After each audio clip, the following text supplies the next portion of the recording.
Good afternoon. So I'm Michaela Fontenay from Hôpital Cochin, Paris. And together with my co-chair Anne-Sophie Goubache, it's a pleasure to welcome you in this session on Dyserythropoiesis. I'm pleased to ask Professor Olivier Hermine from Necker Hospital in Paris to come on stage, and he will give a talk on mechanism and role of TGF-beta. Thank you, Michaela. I'm very pleased to give a talk today, and I would like to thank the organizer to give me this difficult task to call in 15 minutes all TGF, which is some kind of difficult. I will try to keep in time, I promise. So TGF-beta member family are some cytokines which act on some receptors, and you can see here there is like 3 family of receptors, including the activin receptor, the TGF-beta receptor, and the BMP receptor. And all of the receptors, they can bind some different ligands, including the TGF-beta, activin, inhibin, GDF, and BMP. So there is a lot of crosstalk between this network of TGF-beta member family and the receptor, but they are all in common to act by inducing the activation of the SMAD pathway. For example, for the TGF-beta, they activate the SMAD2 and SMAD3 by phosphorylation, and then they bind to the SMAD4 to go to the nucleus. And at this level, they can bind directly to the DNA, to the GATA site, to inhibit or activate some genes, depending on the context of the cells. And also they can bind to some transcription factor to also induce or activate transcription. So to summarize, it's quite complex to say what they are doing. They do a lot of things, and they are very important for the development, for the differentiation, for the proliferation, and for the apoptosis. So to add as a complexity of TGF-beta member family, in the hematopoiesis, in the niche, for example, they are made by different kinds of cell types, including the vessels, the osteoblast, the nerves, the megakaryocyte, and the stem cells themselves. And at this level, they may play also different kind of role to induce the proliferation, the cell neural wall, sometimes to block the differentiation or to activate the differentiation. So here also the complexity of this member is not very high. So in hematopoiesis, if you look, for example, at the TGF-beta, in the common myeloid progenitors, they may block the proliferation of these cells and block their self-renewal. And when we look at the gene level, they induce, for example, some inhibitor of the cell cycle, and so they put the stem cell in quiescence. But some other factors, the TGF family, like the BMP, for example, they can activate the proliferation of some common lymphoid progenitors, for example. So it depends at which level they act. And in addition, also, we know that through the SMAD phosphorylation, when they go to the nucleus to activate the genes for proliferation or differentiation, this activation may be blocked, for example, by the MAP kinase pathway, because it's going to phosphorylate this SMAD as a linker site to block their entry in the nucleus. So depending on the context, if you have a lot of reactive oxygen species, for example, you can activate the MAP kinase pathway, which block the TGF-beta signaling, which may explain sometimes why the ROS may put some stem cells in the cycle. So here it is also some complexity. And when you look at the erythropoiesis, what we have done, we know that TGF-beta is an inhibitor of erythropoiesis. If you treat a rabbit or mice with TGF-beta, you block the production of red cells. But when we look at the cellular level, what's going on, in fact, when you add TGF-beta to erythroid progenitors, what you do see is a blockade of cell proliferation, but you induce a rapid and massive cell differentiation. So to take usually from the early BFUE 2 weeks to get mature red cells, in 3 days, you can get mature red cells when you add TGF-beta 1. So at the end of the day, you block, by accelerating the differentiation, the output of red cells that you can made in the cells. And probably at the genetic level, the SMAD pathway, they act with the TF1 gamma, which is the transcription factor, which activate a gene of erythroid differentiation in combination with the SMAD pathway. But another member of the TGF-beta member family, which is GDF11, has the opposite effect. It blocks the end-stage erythroid differentiation, whereas TGF-beta induces and accelerates this differentiation. And we don't know exactly by which mechanisms, although it activates the SMAD pathway, it blocks the differentiation at the end stage of erythroid differentiation. So we came here with this model in which, for example, in erythropoiesis, two members of the TGF family, like TGF-beta or activin A, for example, they accelerate the erythroid differentiation, but at the end, they will reduce the number of red cells which are produced. And GDF11, by blocking the end-stage differentiation, will do the same thing. It will reduce the number of red cells, but by a mechanism which is different from the one induced by TGF. You see the complexity here for the erythropoiesis. So now we can say that these two TGF member family, acting through their cognate receptors, they activate the SMAD pathway, but one induces the differentiation and one blocks the differentiation.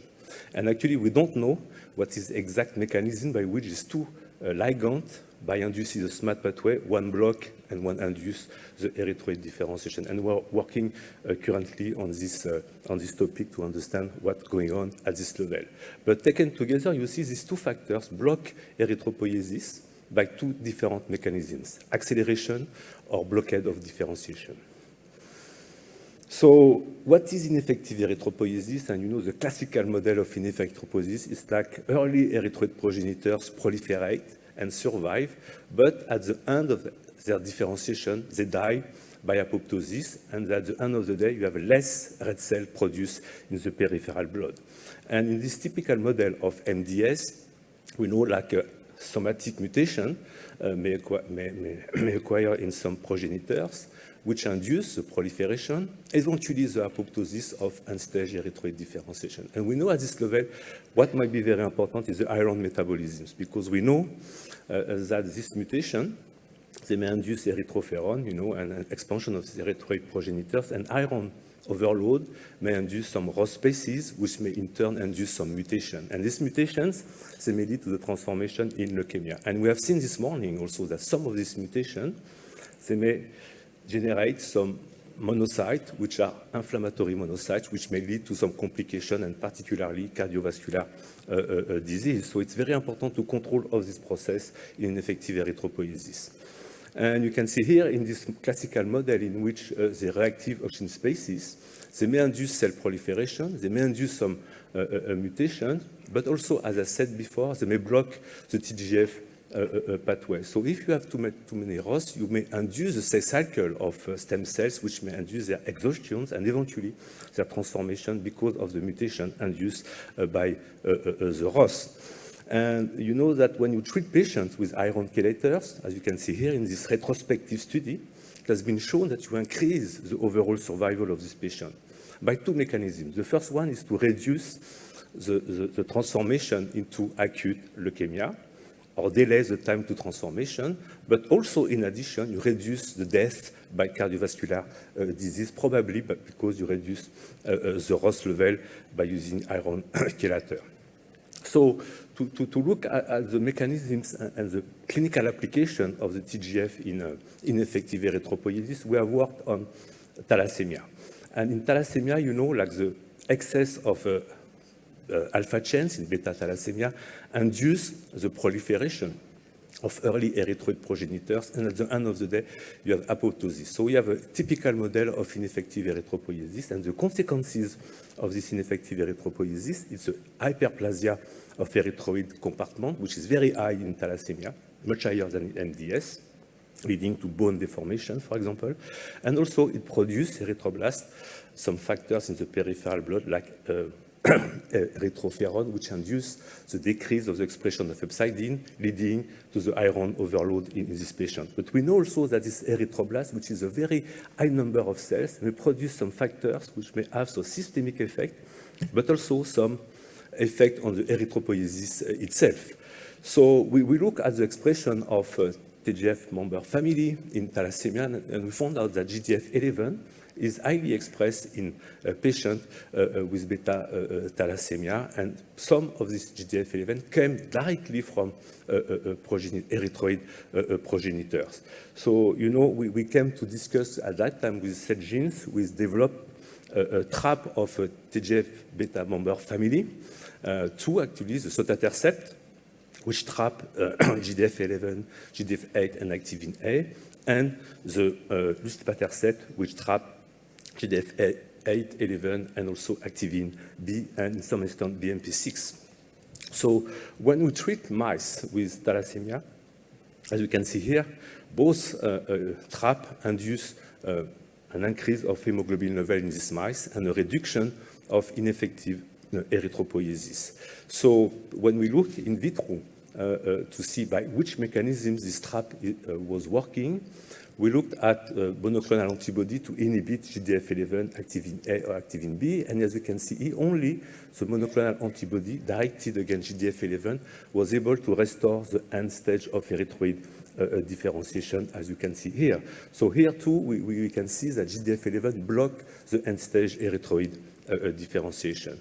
And very interestingly, we looked at the expression of Fas and Fas ligand in these erythroid progenitors, and it has been shown that normally Fas ligands are expressed in erythroid cells to prevent the expansion of the erythroid compartment. But in thalassemia, there is a reduction of Fas ligand leading to this expansion of erythroid progenitors. And here what we have shown is that upon GDF11 inhibition, we do see an expression of Fas ligand leading to the apoptosis of early erythroid progenitors, which leads to the reduction of ineffective erythropoiesis. And interestingly, when we look at the aggregates of alpha chains, it was reduced upon GDF11 inhibition, and also we reduced the ROS production. And conversely, blocking the ROS production reduces GDF11 expression. So here we have an amplification loop with ROS and GDF11 acting together to induce ineffective erythropoiesis. So in the model, also we could see that we improve the bone abnormalities in mice, we improve the iron overload, and we reduce ineffective erythropoiesis assessed by the spleen reduction in mice. So based on this data, first phase 3 study was made, what we call the BELIEVE trial, in which we randomized patients with beta thalassemia, transfusion dependent, and we treat this patient with luspatercept. And as you can see here, the primary endpoint was successful with a reduction of the transfusion requirement in patients receiving luspatercept, with 21% of the patients could reduce by 33% the number of red blood cell needs to have a normal hemoglobin level in comparison to 4% in the placebo arm.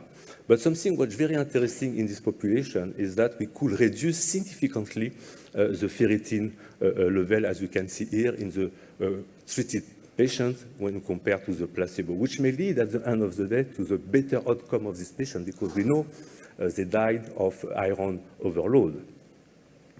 So based on this data, we moved to MDS, and we knew for a long time that in MDS bone marrow, there is an increased SMAD phosphorylation expression, which means that some TGF-beta member family are expressed. We don't know which one. It might be TGF, maybe BMP, maybe GDF.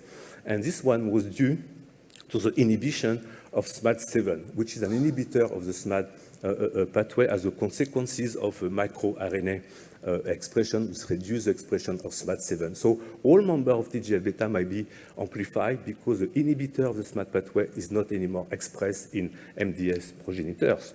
So in the mice model of MDS, which is some kind of not really what may happen in patients, but it was the best of what we can do. You can see here that luspatercept induced an improvement also of erythropoiesis and the reduction of ineffective erythropoiesis, and leading to the medalist trial that you know better than me, in which patients were randomized with ring sideroblasts or FC4B1 MDS from placebo to luspatercept. And you can see here, the primary endpoint was also successful with an increase of the hemoglobin level and reduction of the transfusion in this patient. And interestingly, this effect was durable first, and also as in thalassemia, you can see we see a nice reduction of the ferritin level, which might be due to the correction of ineffective erythropoiesis, but alternatively to the reduction of the transfusion or something else. And interestingly, we do see that the time to leukemia transformation was reduced also in this trial with the luspatercept, which move some interesting question of the role of the GDF11 in, for example, in leukemogenesis. And you can see here we came from a French protocol treating patients with leukemia. And we take the level of GDF11 in the blood of this patient. And you can see here that high level of GDF11 was associated to the poor prognosis when you compare to patients with a lower level of GDF11, raising the question by which mechanism GDF11 may act to induce some kind of chemotherapy resistance in this patient. So we can see here, when we did the PDX model and treat these mice with luspatercept, you see we reduce the proliferation of blast in this patient, this mice. And to finish my talk, as I told you, iron might be a very important parameter in the evolution of MDS toward leukemia or towards a complication like cardiovascular events, for example. And we did see here that luspatercept, in contrast, what we do believe, because we did see a nice reduction of ferritin level, in fact, it blocks the hepcidin production upon IL-6 or BMP6 activity, which was very strange, actually, because probably it might do that by blocking the BMP6 interaction with this receptor to block hepcidin expression. But it is very strange to see that this luspatercept also blocks the induction of hepcidin by IL-6, which is totally different mechanisms of induction because it's through STAT3, but not through the SMAD pathway. But anyway, when we look at patients, both trials, in Medalist and BELIEVE trial, we do see exactly the same thing in the patient. And recall that ferritin level was down, but in contrast, and paradoxically, we do see here that hepcidin level was induced in this patient, which normally will increase the ferritin level, whereas we do see the contrary. So I think we have to understand by which mechanisms now the ferritin level is reduced, whereas the hepcidin level is going up. So it is a question that we have to understand in the future, because what is very important is to see where the iron is going. It may be relocalized from the ferritin to something else, which may be beneficial for the patient, or in contrast, it may be deleterious, and we don't know yet. So in conclusion, I hope I show you that ineffective erythropoiesis is quite a complex process, and TGF-beta member family might play a role in this process, which is also very complex to analyze because it depends on the cellular context during the early differentiation, late stage differentiation, and we may target this pathway. We don't know exactly fully yet how it is working, but it works actually, and we have to make some new work to understand by which mechanism it may reduce the transformation of the cells and may decrease also the complication of the cardiovascular disease. So, and you can see here the SMAD and TGF-beta are targeted by a lot of different drugs, which may trap also TGF member family, but block also the signal transduction at the receptor level, or eventually they may block also the SMAD interaction at the nuclear level. So I would like to thank all the collaborators that perform this work in my lab and during the trials in thalassemia and in MDS. So I will finish here by something that to acknowledge the G-Rex, and I say always, red cell is life, and no red cells, no life. Thank you very much. Thank you very much, Olivier. So now we move to the second talk, Valeria Santini from Florence, Italy. Valeria will give a talk on the therapies of anemia, excluding MDS-RS treatment. Thank you. Thank you very much, Michaela, and thank you for the invitation to speak about anemia. It's our main problem. You know already from my title about what I will not speak, and these are my disclosures. So actually, we all know that our main problem with MDS patients is anemia. Anemia below 10 grams deciliter is affecting half or more than half of the patients we see. These are data from our Italian registry. And when we plan and we have an algorithm for treating lower risk MDS patients, in which the main goal is to improve their clinical condition, is indeed regarding anemia. Sorry. So we have more options now. You see that for the other cytopenias, we have a little bit less options and we have less opportunity to treat them. Now, I would like to proceed with some questions because we all know the problem, we all know the consequences, and we still have some open issues. One is the relevance of chronic anemia and MDS. And you see the points and the target that I will address in my lecture.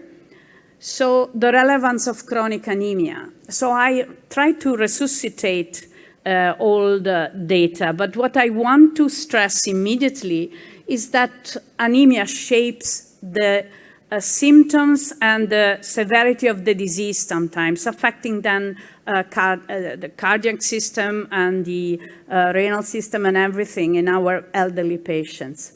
So the level of anemia is important. It affects all comorbidity, but also the cognitive conditions of the patients in a way we will never be careful enough and be we should acknowledge it a little bit more because of the age of the patients and the impact of anemia on cognitive impairment. And then, of course, we have to take into account all the other parameters to understand. Now, I like to resuscitate also very old data. We learned many, many years ago that cardiac consequences of anemia are coming out very early when anemia is not so severe. So you start seeing cardiac remodeling for anemia that is a mild anemia, around 10 gram deciliter. So it's even above 10 gram deciliter, you start seeing a cardiac remodeling. So that's why the comment in that time was to start treatment when the patients are not too anemic and even less so transfusion dependent. And today it was just alluded to the fact that the sooner you start with ESA treatment, the better it is for your patients in terms of response and duration of response, as Sophie Park showed several years ago. And of course, this is quite straightforward. If you have higher level of hemoglobin, your quality of life, it's quite good and it's improving as a consequence. Now, we saw some better slides than this one, better designed, but saying the same thing. We have many targets for MDS, many especially for anemia. And let's see what we can do. Are we able to target therapy, to apply target therapy for especially low-risk MDS? And these are the data that Marie-Seber gave me kindly and are regarding a very nice study that was sponsored by the GFM. So ivosidenib and inazidenib in anemic low-risk MDS patients. So we are used to think of targeting IDH1 and IDH2 mutation for higher risk MDS patient. This study targeted lower risk MDS patient who failed EPO. And the nice thing is that this patient responded pretty well with 50% overall response rate, with more CR in the ivosidenib treated patients and more PR in the enazidenib and IDH2 mutated patients. So this is a way we should go and we should consider more. And also, I'm going back to talk about erythropoietin. We have been using EPO for ages. In Europe, we have the approval for treating anemia below 10 gram deciliter since some years, not so much. The results of the registration trials were not so good as we are used to know because of the non-selection or negative selection of patients. Some of them were transfusion dependent. They had difficulties in applying the IWG criteria of response. And as we discussed in the opening ceremony, of course, this all affects the results. Nevertheless, we have the approval and the dose doesn't seem to be critical, neither for response but especially for the duration of response. We know anyway that we should treat early all the patients who have very low and low risk IPSS-R, because these are the ones who are prone to respond quickly and in a high percentage of cases. But what we try to do in my lab is to understand exactly what is determining this response. Why are the patients responsive sometimes, and then what you think is exactly the same type of MDS does not respond to EPO or ESAs. So here we try to see the percentage and the amount of immature erythroid precursors, CD34 positive and CD117 positive erythroid precursor. And we saw that the patients who respond are the ones who have an expansion of this immature precursor, and the ones who are resistant are clearly having less expansion of this precursor, whereas the patient who respond and then relapse quite quickly have an intermediate number of these precursors. Of course, we have to explain to ourselves what happens for the normal healthy people who do not have such an expansion. So, of course, the burden of disease is pushing this expansion, but at the same time allows response. So we are working on this.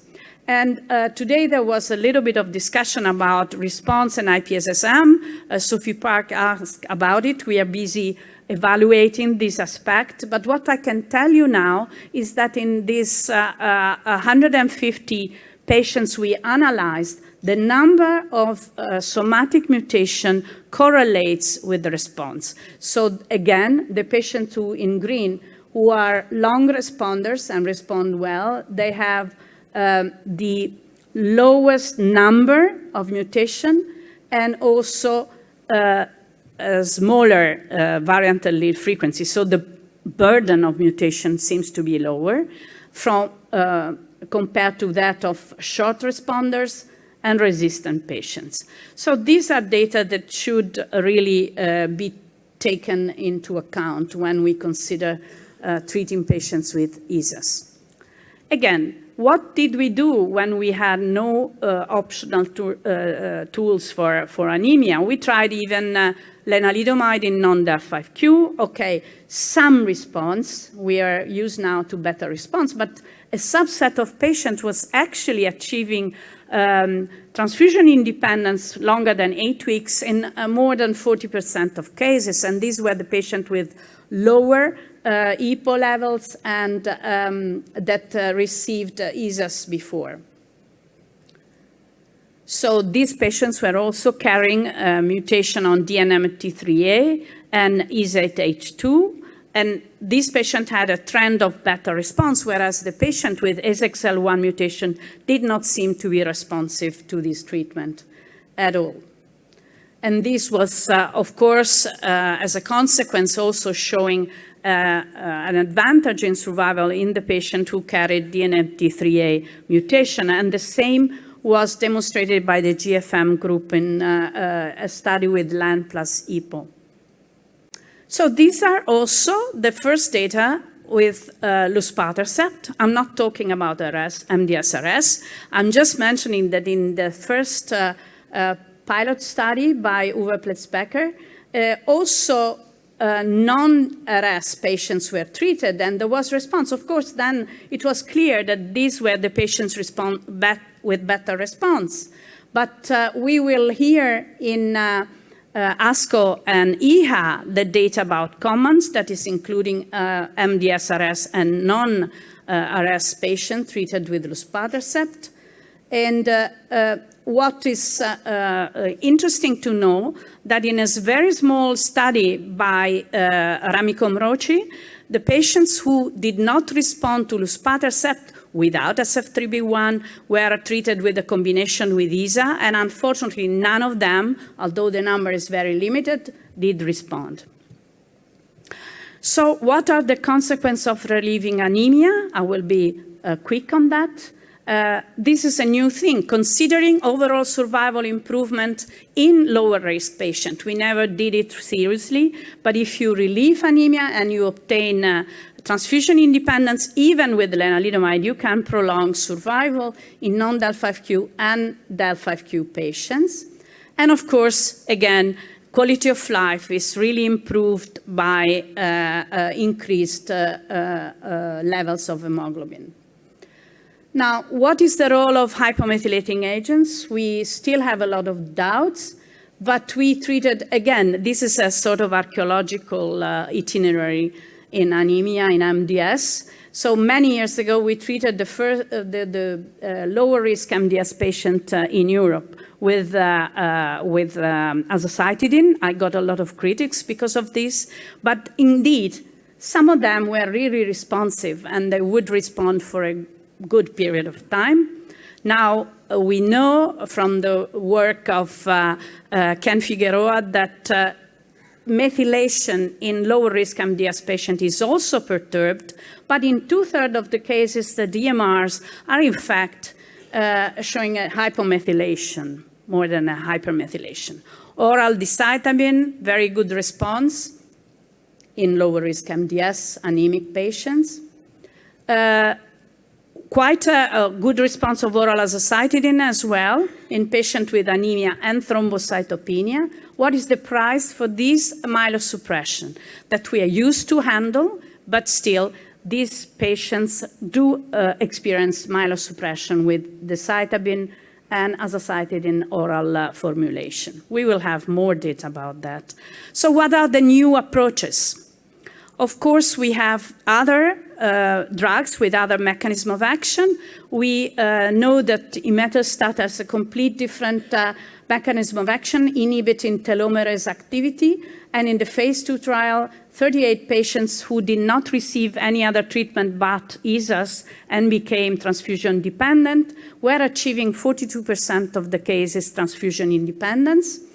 The interesting thing of this drug is that when you really achieve transfusion independence, your transfusion independence is correlated with the pharmacodynamic effect of the drug. So the on-target effect, meaning that you see at least more than 50% H-TERT reduction from baseline. And these patients respond quicker and longer if they have this on-target pharmacodynamic effect of imetelstat. And if you do not reach transfusion independence anyway, you have a longer, a good reduction in transfusion burden.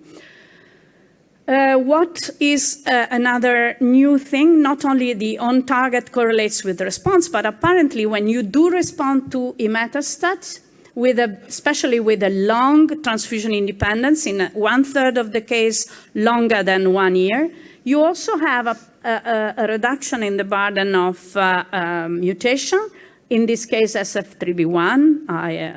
I hope I can be forgiven, but also other mutations that were present in the patients treated. So the median duration of TI in this patient is more than 92 weeks. And it reflects on progression-free survival that is much longer and overall survival. Again, taking into account this variable also in lower-risk MDS. Another complete different mechanism of action. Roxadustat is an oral drug that is used in renal insufficiency, chronic renal insufficiency, in patients with dialysis or not, approved in Europe.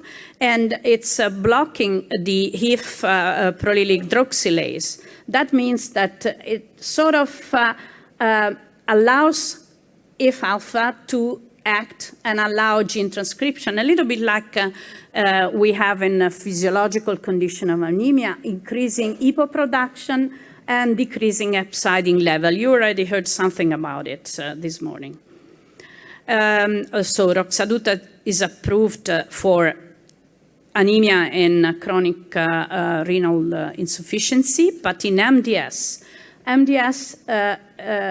the patient treated with roxadustat had a 38% transfusion independence longer than 8 weeks, provided they had a low burden of transfusion, as you see, in between 2 to 4 red blood cell units in 8 weeks, and provided they also had serum EPO level at the time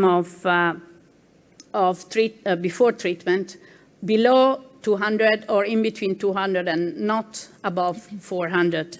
And this was allowed later. So a very small subset of patients. Still, there is a signal here that the drug is working, especially because also you have a significant reduction of red blood cell transfusions. So surprisingly enough, the best response were seen in MDS-RS negative patients. And it doesn't seem that the level of baseline serum EPO were influencing response. So very quickly, we heard so much about inflammation. I don't want to annoy you and bother you with more data. Canakinumab is an interleukin-1 beta blocker, and we know for sure that interleukin-1 beta blocker is one of the cytokine increased in lower-risk MDS patients. You already saw the data from MD Anderson. You do have a study that I used canakinumab in transfusion-dependent or symptomatic anemic patients. As a matter of fact, not many patients responded. You saw it already. So only 16% overall response rate. We have to work on this kind of approach. There are more clinical trials ongoing with as a target inflammation and anti-cytokine treatment. So I hope we can have other options for anemic patients. And with this, I close, and I have 2 minutes delay, sorry, and I thank you for your attention. Thank you, Valeria. It's now my pleasure to introduce you to Aditi Shastri. She's talking about pyrimethamine as STAT3 inhibitor, has synergy with venetoclax and is efficacious in hypomethylating agent-resistant MDS and AML. Thank you. Thank you very much for the kind introduction. Bonjour. It's very nice to be here in Marseille. And thank you to the scientific committee for picking our abstract for an oral talk. I will try my best to be within time. So I will be speaking with you about repurposing an older drug, pyrimethamine, which we found to be synergistic with venetoclax in a large unmet need in MDS, which is HMA-resistant MDS. These are my disclosures. So as we have been hearing since yesterday and the sessions today, one of the largest issues that we face in treating MDS is therapy resistance. And due to the pressure of the various treatments that we use, it does select for therapy-resistant clones, which then become very difficult to target and treat as they evolve and continue to evolve under metabolic, hypoxic, and nutritional pressure. This is a new kind of review that we just put out a few weeks ago. And when I look at this picture, I always think about, wow, we have a lot of targeted therapies now in development. But thinking back to just therapeutic development of drugs in MDS, just drugs that are not mutation specific, but are more mutation agnostic and target global pathways or processes like methylation or apoptosis have been very successful in combinatorial strategies. And this is another review that I just very quickly want to highlight, is where we talked about what are the major mechanisms of resistance to hypomethylating agents. And one of the best described mechanisms is really a strong upregulation in de novo pyrimidine synthesis, which can typically occur because of increase in the enzymatic activity of various enzymes, including cytidine deaminase, or increase in the nucleotides. And if you look at certain types of certain mutational spectrum in MDS or AML, they actually have very different activity of de novo pyrimidine synthesis. In this particular case, TP53 mutated or deleted AML, for example, has much more upregulated de novo pyrimidine synthesis compared to wild type, which may talk about differences right at the beginning of treatment in the biology of the disease, because of which makes it harder to treat with HMAs. We have been focusing on targeting STAT3, which is a transcription factor that exists in the cytoplasm under basal conditions and is downstream of JAK. When JAK is stimulated by a growth factor such as IL-6, STAT gets phosphorylated on its tyrosine residue. It dimerizes and translocates to the nucleus, where it affects critical processes of proliferation and cell development. Occasionally, and in certain body tissues, STAT3 can also be phosphorylated on a serine residue, which then causes translocation of STAT3 to the mitochondria that affect critical processes related to respiration. This is some data from a transgenic murine model that we are as yet working on, but very interestingly, when we perturbed we introduced certain mutations into the STAT3 SH2 domain, we created this hyperactive form of STAT3, which was then capable of dimerization and nuclear translocation by itself. And then we introduced this hyperactive STAT3 into the myeloid cells to try to create a STAT3, constitutively active STAT3 protein in hematopoietic stem and progenitor cells. And while I can't show a lot of slides related to this, the one thing that we did see was that around age 24, 24 weeks, these animals started developing a phenotype where they had anemia, they had a high WBC count, and then when we did a HSC lineage assessment, we found that in the experimental model, there was a huge increase in the MPP and the long-term HSC compartment compared to the parental controls. And so we are quite convinced that just hyperactive STAT3 by itself can induce leukemogenesis. This is some data we had previously published that STAT3 was hyperexpressed or overexpressed in disease-initiating hematopoietic stem and progenitor cells in MDS, specifically in the long-term HSC, short-term HSC, and the GMP compartment, which was then validated in a separate cohort. We also found that high STAT3 expression in MDS correlated with a worse prognosis and worse clinical parameters, including a lower hemoglobin, a higher blast percentage, and more transfusion dependence. And we had worked previously with an antisense inhibitor of STAT3 that decreased the viability of multiple cell lines while at the same time increasing apoptosis.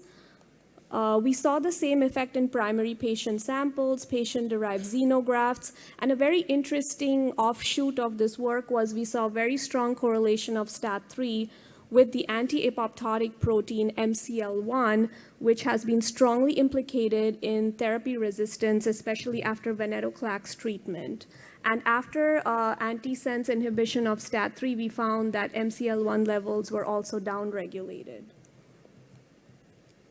So we have been working with pyrimethamine. This is an older drug marketed as Daraprim in the United States and is used for treating malaria and toxoplasmosis. It is, globally available. And in a drug screen, it was found that it was a very effective STAT3 inhibitor. Dr. David Frank's group, previously at Dana-Farber, now at Emory, have published recently that pyrimethamine, downstream of its activity of inhibiting the folate-regulating enzyme, dihydrofolate reductase, regulates STAT3 transcription and specifically downregulates STAT3.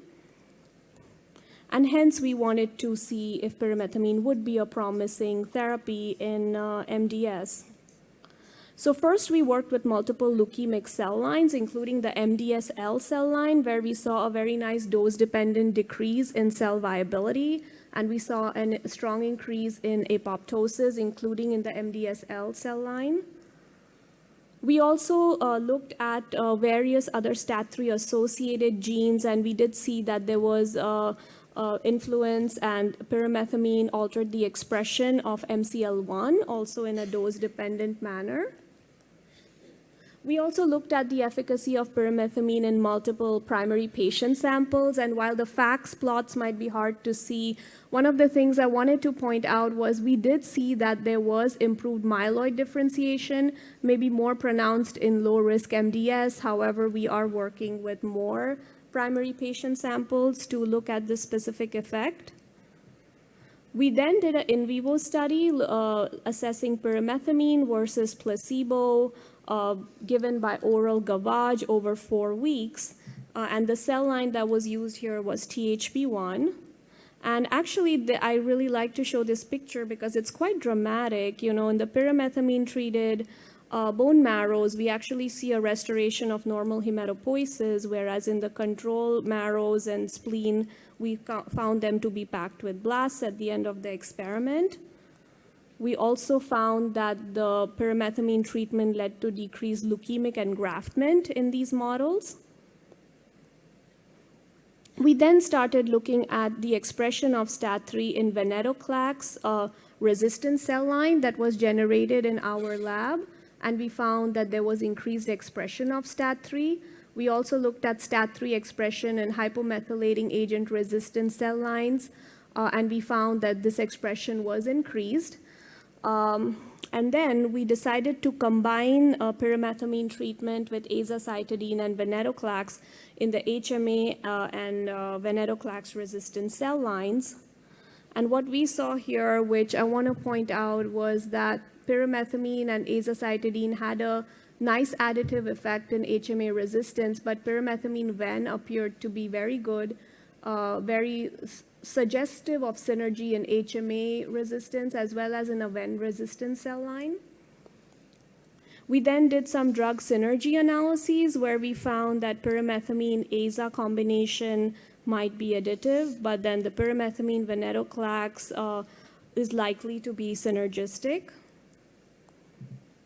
And coming towards the end of the presentation, actually, I am not able to show you some of our sequencing data, but this is actually in process, and hopefully we can include it with the publication. But we also have an ongoing in vivo study where a HMA-resistant THP1 cell line is being treated with pyrimethamine, as well as pyrimethamine venetoclax versus placebo.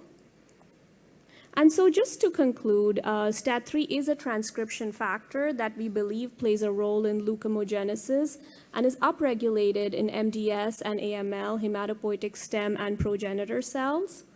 STAT3 expression did correlate with that of MCL1 expression in MDS and AML HSPCs. The translation of STAT3 targeting therapies into the clinic have been very difficult, and no STAT3 inhibitors have as of yet been FDA approved, though there are many in the pipeline, including exciting STAT3 degraders. Our results do demonstrate that the MDS AML cell lines, including those that are HMA and ven resistant, are sensitive to pyrimethamine treatment in a dose-dependent manner. And we did find that pyrimethamine and venetoclax combination appeared to be likely synergistic.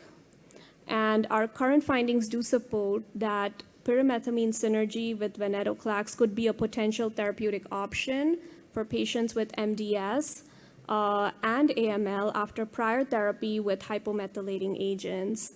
I would just like to acknowledge very strongly Bianca Rivera Peña, who has done all this work in our lab, and I am presenting on behalf of her and our collaborators at Einstein and elsewhere. I would also really like to give a big shout out to the MDS Foundation for supporting our work in advancing STAT3 targeting therapies with an MDS Foundation Young Investigator grant. Thank you very much.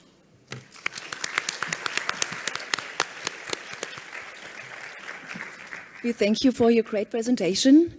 And it's now time already for the last talk of today. I want to introduce you to Yasuhito Nanya.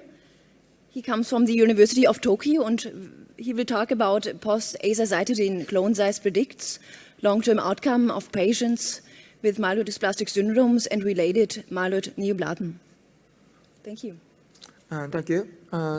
Thank you for providing me with the chance to present our study entitled Post-azacitidine clone size predicts long-term outcome of patients with MDS and related myeloid neoplasms. So this is my COI. So background.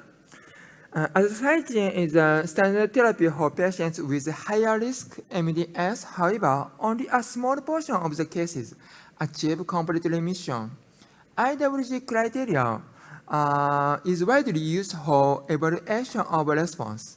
In this criteria, blast count and hematological improvement are evaluated. However, blast count may not correctly reflect tumor burden in MDS and is easily affected by inter-observer variances. In addition, blood cell recovery could be influenced by cytotoxic agents, particularly between treatment cycles. So reliable marker for prediction and evaluation of response is needed. Here, next generation sequence might provide a better platform to measure a molecular response or reduction in tumor burden and could be a more reliable marker of response. So, the purpose of this study is to determine the role of mutation burden in evaluating the response of azacitidine treatment for MDS using the largest cohort ever studied that examined both pre- and post-treatment genetic profile. This is the study design. We enrolled 449 cases treated with azacitidine for MDS and related disorders.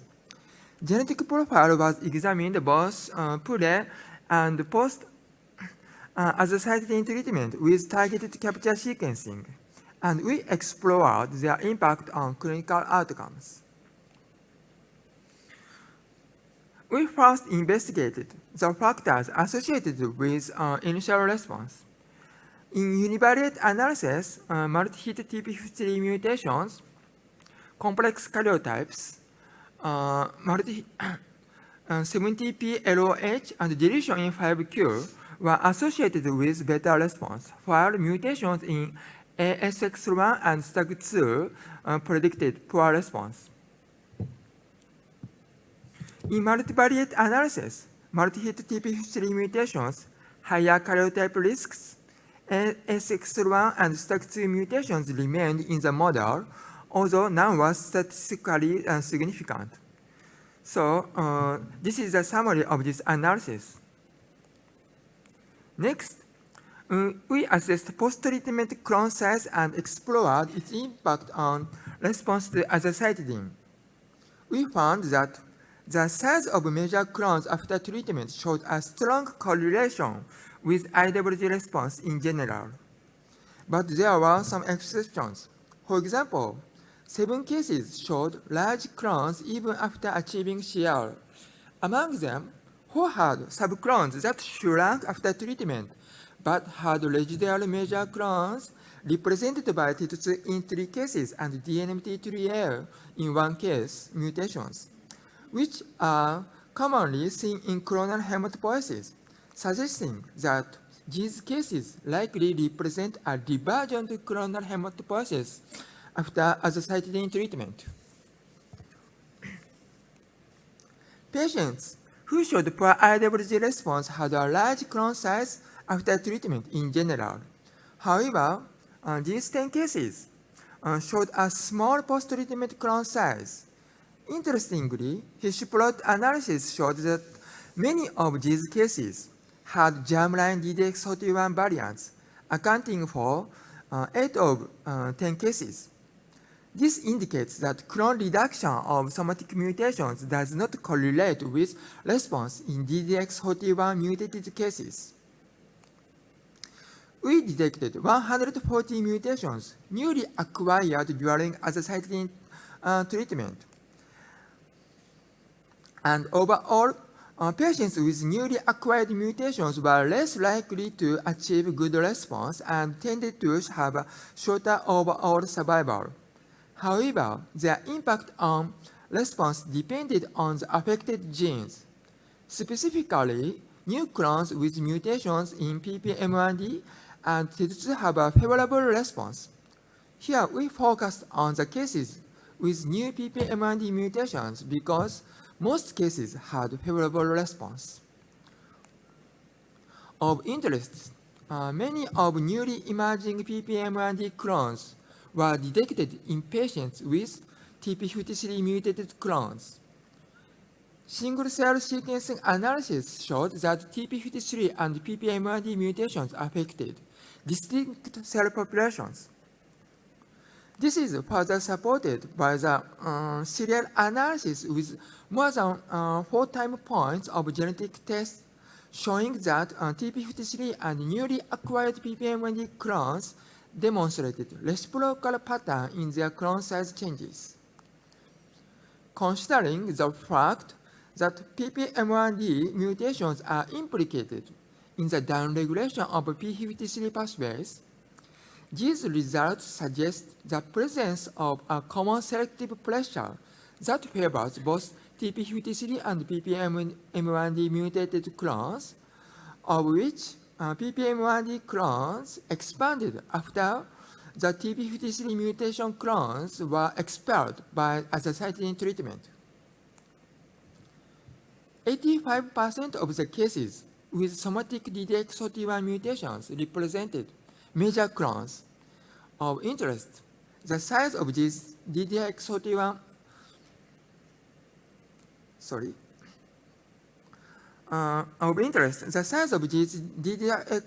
mutated major clones was significantly smaller than that of major clones represented by other gene mutations. Blast ratio of DDX41 mutated cases higher than that of DDX41 wild-type cases. In addition, clone size of somatic DDX41 mutations are highly correlated with marrow blast percentage.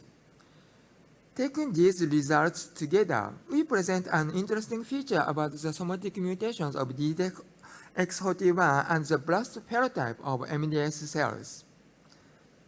In most driver genes detected in major clones of MDS, only a small portion of them take the blast phenotype, while it seems that almost all the cells with somatic DDX41 correspond to morphological blast cells. We next examined whether post-treatment data would improve the predictability of IPSS-M. We first showed that the IPSS-M score, age, clinical response, and the size of the largest clone after treatment constitute independent components of the multivariate model for overall survival. Based on this model, we constructed a scoring model which we named PSS-AZA.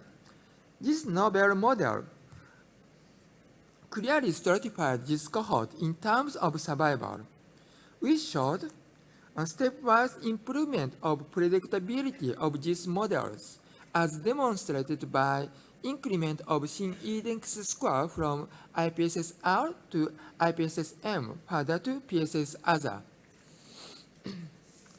We also tested the effect of reclassification by applying PSS-AZA instead of PSS-M.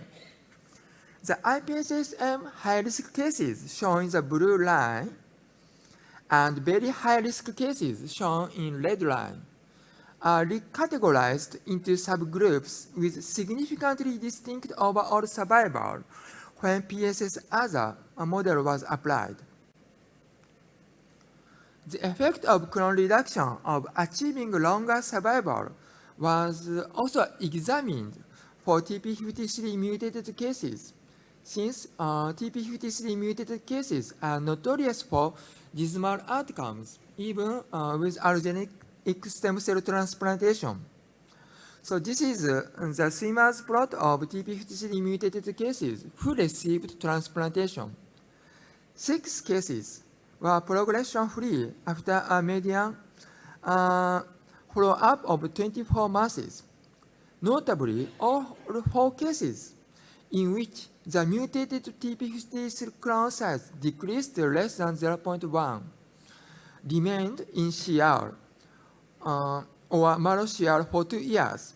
This suggests that even TP53 mutated cases could have a long relapse-free period if we could reduce their clone size with azacitidine therapy and consolidate the patients with allogeneic transplantation. This is the conclusion. We identified genetic variants associated with early response. Size of major clones after treatment showed a strong correlation with IWG response. PPMRD mutated clones may newly appear after azacitidine treatment and represent non-malignant clones. Small post-clone size, despite poor response, is often observed in cases with DDX41 germline variants. Integrating post-treatment clone size into IPSS-M improves survival prediction. TP53 mutated cases with adequate reduction in tumor burden might be able to have long progression-free when consolidated with allogeneic stem cell transplantation. In summary, post-treatment genetic profile provides us with not only clinically useful information, but also pathophysiological insights associated with drug response.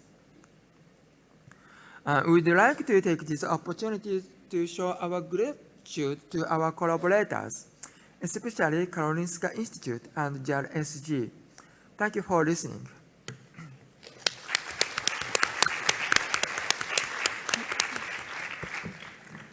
Thank you very much. So I think we could call all the speakers on the stage for the discussion. So please go ahead. Yes. Hi, my name is Jana Nalhan, and I'm a hematologist from Amsterdam University Medical Center. And Valeria, I have a question for you. Thank you for your very nice talk and the overview you gave. So you showed us that therapeutic options for lower risk patients who don't have the SF3B1 mutation and are not deletion 5q, that therapeutic options are increasing. But if you look at the data, so on average, around 30% of the patients respond. Overall response rates are around that number. So the majority of patients will not respond. So do you have any ideas how we're going to tackle in the future selection of the right therapy for the right patient? Because you don't want to expose them to a futile treatment or toxicity. So I would like to pick your brain on that. Yeah, I don't thank you for this question. It's too difficult. But you touched upon a very important point. We are happy when we see 30%. But as a matter of fact, 70% of our patients will be either very anemic or they will need transfusions. And this is indeed a big problem. I'm not really happy to push people with lower risk MDS to be transplanted unless they do have very young age and are very, how can I explain? But, well, and they have very different mutation, and the burden of mutation is very high. In that sense, I will be in favor of transplant. Otherwise, I'm very cautious. And you are very right, and Michaela Fontenay is studying dyserythropoiesis in a very specific manner, and I think with her we are going to hopefully understand a little bit more of what are the cells that can be stimulated indeed and respond. We have to select patients. We do not have very clear in mind, and this is why I'm talking about the work of Michaela, what are the problems in erythropoiesis that make one patient different from the other, even if we know a lot, we know about many mutations. I alluded to the target therapy that could help us in specific cases. I know I mentioned IDH1 and IDH2 mutation that are very rare. but we possibly have other tools, the anti-inflammatory. I will not have a long sight view yet. I wish I had.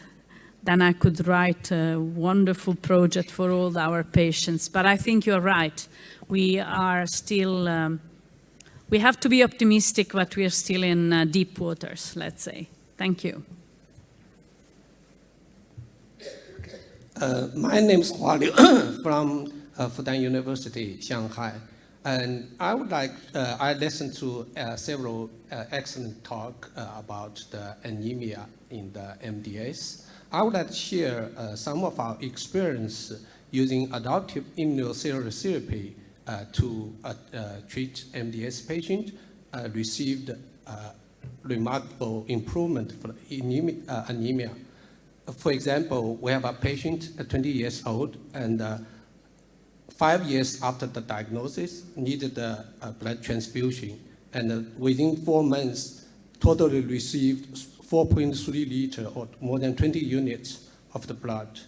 So after immunotherapy, and 2 months later, and the blood transfusion decreased. 4 months later, totally blood transfusion independent. And the anemia continued improved. And from the lowest 48 gram increased to more than 183. So a remarkable increase. And it's long-lasting results. And we use it as a monotherapy, no EPO or ESAs. So we think this may represent new options for the treatment of anemia in MDS patients. We believe it's related to the improvement of suppress the autoimmune reaction, also probably decrease the chronic inflammatory reaction. So I just want to share this experience with audience. Also like to get some input from the speakers, any further suggestion in this area. Thank you. Thank you very much for your contribution. I think I missed the kind of therapy exactly that you applied and you suggest. What I did not show in my talk were the immunosuppressive therapy. And this because there is a huge heterogeneity and they don't target only anemia. So I was focusing only on anemia. So what is your therapy that you are suggesting? Our therapy is using the immunocell, which is the allogeneic cytotoxic T lymphoid cells. Okay. And we use it, actually we think about using it as the enhanced ability, because when use the immunosuppressive agent, it's good, achieved some kind of a therapeutic effect. However, it brings some of a concern, because if you decrease the immune function, it brings the immunosurveillance function decrease as well. Since the MDS is a malignant disease, so if you inhibitory the immune function, it may, cause another problem, which is leukemia transformation. So this is some of our thoughts. Thank you. Yeah. Maybe if I can make a comment to your case report. Did you check for the clonal evolution? I mean, did you restore some normal hematopoiesis, or did you increase or induce the differentiation of the clones with the mutations? And probably you may increase the normal residual hematopoiesis in this case. Very good. For this particular patient, because when we receive this patient is already in very difficult situation. When any patient with the hemoglobin reached 48 grams, so the patient is very difficult situation. So at that time, few other options are available. So we with the idea supportive treatment option and combine with the allogeneic cytotoxic immunotherapy. So fortunately, only 2 weeks we found out that the blood transfusion dependence decreased significantly. Only, before it's like need 3 units per week, but at that time it only need 1 unit per week.